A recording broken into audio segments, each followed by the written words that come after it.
আল্লাহ তাআলা যদি দয়া করে আমাদেরকে মাফ না করে, আমাদের বাঁচার কোনো উপায় নাই।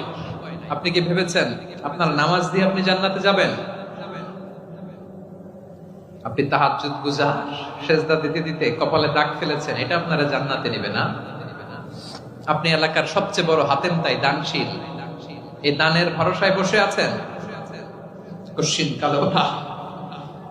আমাদের নামাজ, আমাদের রোজা, আমাদের ইবাদত, এগুলোকে মিজানের পাল্লায় উঠালে কোনো ওজনই হবে না। তবে আমাদের একটা কৌশল জানা আছে, আমরা আল্লাহর রহমতের ভিখারি। আমরা সেদিন আগেই গুনার স্বীকৃতি দিয়ে দেব। আমরা বলবো, আল্লাহ তুমি প্রশ্ন করার আগে তোমার একটা কথা বলি, আমারে কিছু জিজ্ঞেস করো না, আমি সব করেছি। এমন কোন পাপ নাই যে পাপ আমারে দিয়ে হয় নাই। তোমার রহমত দিয়ে তুমি জান্নাতে পাঠাবা, তোমার দয়ায় জান্নাতে যেতে চাই, আমল দিয়ে না। পারবেন বলতে?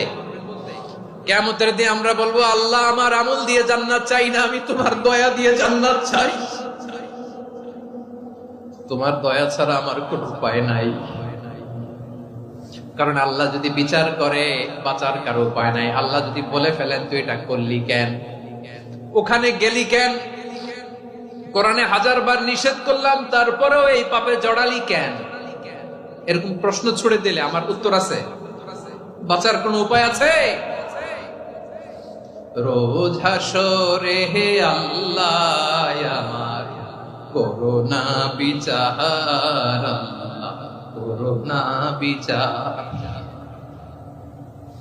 বিচার চাহিনা তব দয়া চাই, এ গুনাহগার করোনা বিচার। আপনার আমল দিয়ে জান্নাতে যাবেন? কি দিয়ে যাবেন? আল্লাহর দয়া দিয়ে। আল্লাহর রহম আর দয়া ছাড়া কেউ জান্নাতের চেহারাও দেখতে পাবে না।